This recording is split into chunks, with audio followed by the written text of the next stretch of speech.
Well, the 2010 Albuquerque Balloon Fiesta is drawing to a close. We have one more day. We had a beautiful flying this morning. Of course, the wind's coming up a little bit, so we're getting that wind-blown look. But for the moment, I wanted to take advantage of the fact that we've had this wonderful correspondence over the years with you, and you've been so good to fill us in on what's happening with the ballooning community and so forth. But as one of the principal folks that has been narrating this event and has flown in the event, you just have probably tremendous stories to tell about what this event means to you and what it means to the people you've interacted with. Oh, we could go for hours. I guess one of my favorite to tell a quick story is the first year that I flew here, Fiesta will not allow student pilots to register as pilots. And I'd gotten my balloon in 1990. I registered even though I was still a student pilot, and I just put down 30 hours in a private pilot. I figured I'd have 30 hours by then. So I got in, and sort of surreptitiously. And I scared myself to death 2 or 3 times that first year. One flight in particular where I went up and the weather guy said there'd be a box, and I went up waiting because I'd missed the target the first time. Went up, waited and waited and waited and waited and waited. The wind never came. So then I had to finally land. And then the winds took me straight into downtown. And I went past, it seemed like every landing site I set up on, I'd either go left or go right. And I finally landed in just in the past couple of rail yards, double bridges, in an old vacant lot that was full of rusted barrels and broken beer glass bottles. And how I didn't tear my balloon to pieces, I'll never know. But it was a hard landing, and I learned a lot flying at altitude with just 30 hours as a pilot.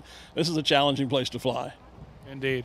How long have you been coming to this event, and how have you watched it grow? What are you noticing as the Albuquerque Balloon Fiesta becomes more than just a national and now international phenomenon, but has become, frankly, the premier ballooning event in the United States? Well, really the premier ballooning event in the world. This event has grown tremendously. I've been announcing it for 21 years and flew in it for several years prior to that. I started coming here in 1984, and it's changed locations 5 or 6 times as the event has grown into different fields. One of the beautiful things is we have this beautiful grass field behind us that we launched from now. In the early years when you used to come here, when I first got into ballooning, you would see literally in advertisements for used balloons, never flown in Albuquerque. And what that meant was when you flew at the Balloon Fiesta in Albuquerque, then it was mostly gravel and rock and caliche, and after you flew here, your balloon always had this gritty feel to it. And so people were proud of the fact that their balloon had never flown in Albuquerque. Now, you don't have that. This used to be kind of like a circus that came to town and then left. All the tents were temporary. There were no permanent facilities, no launch site. Now we have a beautiful grass launch site. It has almost airport-type lighting on it to mark the launch sites as well as the paved roads. Didn't have paved roads in the early days. Used to have old rubber tires with numbers painted on them. That's how we marked the launch sites. Now we have pylons with the LED lights in them. We have permanent structures for the building that we're in for our sponsor hospitality.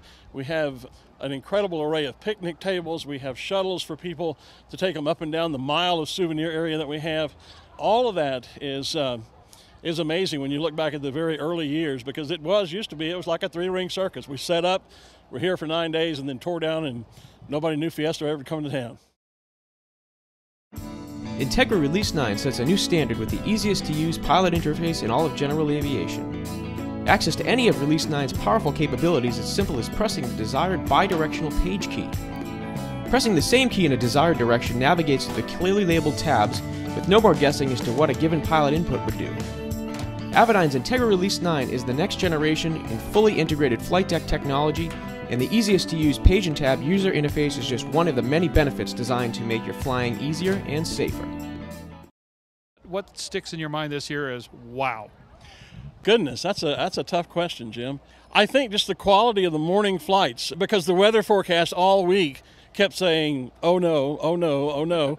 And every morning it was just gorgeous like we had this morning.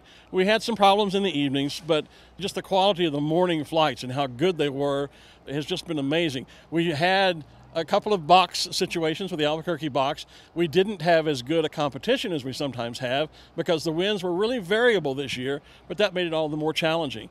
This year will be one that we'll remember as really unique weather-wise. So I guess Mother Nature's role in this event was probably what stuck out the most. For somebody who's been coming here for 21 years, what's this event mean to Albuquerque? Somebody from Albuquerque could answer it better than I, but I've lived here now for 2 weeks a year for the last 21 years, so I feel like I'm a part-time Albuquerque resident. As Tom Rutherford, my partner, says, this is the world's largest outdoor community festival. This is what identifies Albuquerque. I mean, you have the land of enchantment that is New Mexico's slogan, and there are other things people know Albuquerque for, but I know as a balloonist, anytime, anywhere in the world, I tell somebody I have anything to do with hot air balloons, their first question is, have you ever been to Albuquerque? Everybody knows Albuquerque because of Balloon Fiesta. So this is, I think, it's their trademark, it's their icon. Since Aero-News speaks primarily to an aviation and aerospace crowd, industry, and personnel, what do you think they need to know about not only ballooning, but the Albuquerque experience, and why should they be here in 2011? Well, the first thing they need to recognize is that ballooning is absolutely a part of the general aviation community. Let's face it, before the Wright brothers, we were already flying balloons. Now, we don't have elevators and ailerons and steering wheels and all that other sort of yokes and things like that. But we have pilots who, in their own right, are just as accomplished. When you start talking about taking a balloon a mile or 2 miles away and flying to a target that is a pinpoint on a map and using only the wind, I dare say there are some fixed-wing pilots who couldn't do as good a job as some of our competitive pilots can do. Now, another moment of freedom from Cirrus Aircraft. Freedom through safety. Perhaps the ultimate freedom is confidence, assurance, and peace of mind. We design it into every personal aircraft we build. It's the security that comes with knowing you're flying the plane with a parachute. The breakthrough concept that launched the Cirrus phenomenon. The other reason, though, that community should pay attention to Albuquerque is not only is it the home of ballooning, but let's look at what's happening with aerospace right here, right now. We're talking about building a spaceport here. And all of the development that's going on with that, with Rutan and his group, with Virgin Atlantic and Virgin Galactic, all of that's happening here in New Mexico. And there's a lot of things going on that are going to continue to happen. There's a rich aeronautic history here. You look at Sid Cutter, who founded Balloon Fiesta, who was a fixed-wing pilot and ran World Aviation, I think it was called, before it became World Balloons, or Cutter Aviation, rather, and then he started World Balloons. So you've got a tremendous history, and yet New Mexico is very much embracing the future of aerospace, and I think it's great that we have the oldest form of aviation in an area where it's celebrated as it is here, in the same area where we're developing the new and commercial and private ventures that are going into outer space. I'll tell you what, it's an impressive sight, it's an impressive event, and I have to tell you, it's spectacularly run. Not only is it a mind-blowing visual and sensory, it's sensory overload in so many ways, but it's just so well run and so smoothly run, and from our standpoint, we've had a ball and got an amazing amount of work done. Well, we're thrilled that you guys were here. As you know, as you said, you and I have been talking since you launched Aero-News, and I've always been impressed that you guys have had an open eye and an ear to ballooning as a part of the general aviation community, and not just ballooning, but all aspects, and that's what I've always admired about Aero-News.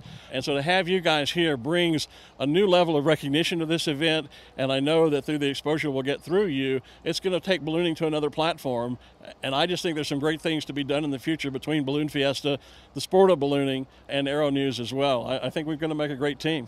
Well, we look forward to working with you even more, and boy, this week has just given me such a buzz. I've just got to spend more time with this. There's nothing like it. I've been flying since 1990, got in the sport in the early 80s, and Fiesta, there's just nothing that compares to it. I've flown all over the world, all around the world, and yet, you know, there's nothing like Fiesta.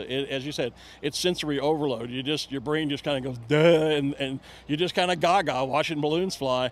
I tell people all the time, come to Fiesta the first time just as a spectator. Just sit back and take it all in, because it's just sensory overload. It's unique, and it's the biggest in the world, and we hope it continues. This is the 39th. I'm hoping I can do another 39 years here.